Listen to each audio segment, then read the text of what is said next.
നമസ്കാരം.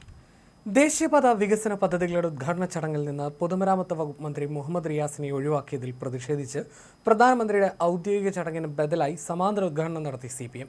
കാസർഗോഡ് ദേശീയപാത CH Kunhambu MLA ഉദ്ഘാടനം ചെയ്തു. വെങ്ങളത്ത് മുഹമ്മദ് റിയാസിന്റെ നേതൃത്വത്തിൽ റോഡ് ഷോയും നടത്തി. കേന്ദ്രത്തിന് രാഷ്ട്രീയമായ അന്ധത ബാധിച്ചതിന്റെ തെളിവാണ് ഈ നടപടിയെന്ന് ഉദ്ഘാടന വേളയിൽ കുഞ്ഞമ്പു MLA പറഞ്ഞു.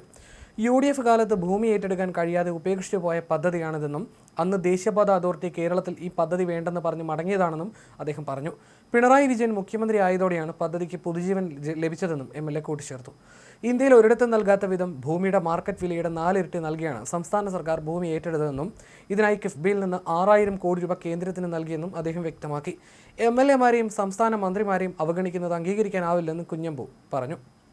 ഇതിന് പിന്നാലെ ദേശീയപാത വികസന പദ്ധതിയുടെ ഉദ്ഘാടനം പ്രധാനമന്ത്രി നരേന്ദ്രമോദി നിർവഹിക്കാനിരിക്കെ പൊതുമരാമത്ത് വകുപ്പ് മന്ത്രി മുഹമ്മദ് റിയാസ് റോഡ് ഷോ നടത്തി. വെങ്ങളം രാമനാട്ടുകര റീച്ചിലാണ് മന്ത്രിയുടെ നേതൃത്വത്തിൽ റോഡ് ഷോ നടത്തിയത്. പ്രധാനമന്ത്രിയുടെ ചടങ്ങിലേക്ക് സംസ്ഥാനത്തെ പൊതുമരാമത്ത് വകുപ്പ് മന്ത്രിയെ ക്ഷണിക്കാതിരുന്നത് വിവാദമായതിന് പിന്നാലെയാണ് സമാന്തര ഉദ്ഘാടനവും റോഡ് ഷോയും നടത്തിയിട്ടുള്ള പ്രതിഷേധം. ദേശീയപാത വികസനത്തിൽ സംസ്ഥാന സർക്കാരിനുള്ള കൃത്യമായ പങ്കാളിത്തം ഉറപ്പാക്കാനും അത് പൊതുജനങ്ങളെ ബോധ്യപ്പെടുത്താനുമാണ് റോഡ് ഷോ സംഘടിപ്പിക്കുന്നതെന്നാണ് സർക്കാർ വാദം. മന്ത്രി മുഹമ്മദ് റിയാസ് തന്നെ പലതവണ നിർമ്മാണ സ്ഥലങ്ങൾ സന്ദർശിച്ച് പുരോഗതി വിലയിരുത്തിയ കോഴിക്കോട് ബൈപ്പാസ് ഉൾപ്പെടെയുള്ള പദ്ധതികളാണ് പ്രധാനമന്ത്രി ഇന്ന് ഉദ്ഘാടനം ചെയ്യുന്നത്. വകുപ്പ് മന്ത്രിയെ ചടങ്ങിൽ നിന്ന് മാറ്റി നിർത്തിയത് ജനാധിപത്യ മര്യാദകളുടെ ലംഘനവും സംസ്ഥാനത്തോടുള്ള അപമാനവുമാണെന്നും മുഹമ്മദ് റിയാസ് പ്രതികരിച്ചിരുന്നു. ഏകദേശം 4790 കോടി രൂപ ചെലവിൽ പൂർത്തിയാക്കിയ സുപ്രധാന പദ്ധതികളാണ് ഇന്ന് പ്രധാനമന്ത്രി രാഷ്ട്രത്തിന് സമർപ്പിക്കുന്നത്. ഇതിൽ 2650 കോടി രൂപ ചെലവിൽ നിർമ്മിച്ച തലപ്പാടി ചെങ്കള ആറുവരി പാതയും 2140 കോടി രൂപ ചെലവിൽ നവീകരിച്ച വെങ്ങളം രാമനാട്ടുകര റീച്ചും ഉൾപ്പെടുന്നു. കൂടാതെ പ്രധാനമന്ത്രി ഗ്രാമസഡക് യോജന പ്രകാരം നിർമ്മിച്ച 23 ഗ്രാമീണ റോഡുകളുടെ ഉദ്ഘാടനവും ഇതിനൊപ്പം നടക്കും. പദ്ധതികളുടെ ക്രെഡിറ്റ് സംബന്ധിച്ച് കേന്ദ്ര സംസ്ഥാന സർക്കാരുകൾക്കിടയിൽ നേരത്തെ തന്നെ തർക്കങ്ങൾ നിലനിന്നിരുന്നു.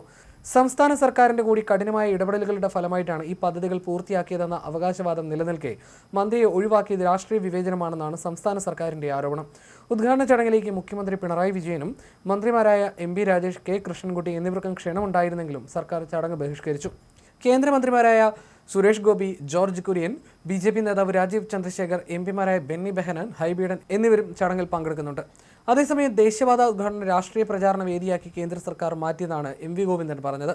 കോൺഗ്രസിന്റെയും BJPയുടെയും നേതൃത്വത്തിൽ ദേശീയപാതയ്ക്കെതിരെ കനത്ത സമരങ്ങളാണ് നടന്നത്. അതെല്ലാം മറികടന്ന് പദ്ധതി യാഥാർത്ഥ്യമാക്കിയിട്ടും പരിപാടിക്ക് ക്ഷണിക്കാതിരുന്നതിലൂടെ കേരളത്തിനെതിരെ വ്യക്തമായ പകപോക്കലാണ് നടന്നതെന്ന് ഗോവിന്ദൻ പറഞ്ഞു. തിരുവനന്തപുരത്ത് മാധ്യമങ്ങളെ കാണുകയായിരുന്നു അദ്ദേഹം. ദേശീയപാത ഉദ്ഘാടനം സംസ്ഥാനത്തിന്റെ അഭിമാന നേട്ടത്തിന്റെ വിളംബരമാണ്. എന്നാൽ രാഷ്ട്രീയ പ്രചാരണ വേദിയാക്കി കേന്ദ്ര സർക്കാർ അതിനെ മാറ്റി. ദേശീയപാത വികസനം സാധ്യമല്ലെന്ന് ഉമ്മൻചാണ്ടി സർക്കാർ വ്യക്തമാക്കിയപ്പോഴാണ് ദേശീയപാത അതോറിറ്റി പ്രവർത്തനം നേരത്തെ ഉപേക്ഷിച്ചിരുന്നത്. കേരള സർക്കാരിന് ധനപരമായ പങ്കാളിത്തമുള്ള പദ്ധതിയാണ് ദേശീയ ഹൈവേ. മറ്റൊരു സംസ്ഥാനങ്ങൾക്കും അത്തരമൊരു അവകാശമില്ല. ഭൂമി ഏറ്റെടുക്കാൻ മറ്റൊരു സംസ്ഥാനവും നയാ പൈസ ചെലവഴിച്ചിട്ടില്ല. അതുകൊണ്ട് തന്നെ സംസ്ഥാനത്തിന്റെ കൂടി പദ്ധതിയാണ് ദേശീയപാതയെന്നും ഗോവിന്ദൻ പറഞ്ഞു. മന്ത്രിയെ ക്ഷണിക്കാതിരുന്നത് കേരളത്തോടുള്ള വ്യക്തമായ പകപോക്കലാണെന്നതിൽ സംശയമില്ലെന്നും MV ഗോവിന്ദൻ പറഞ്ഞു.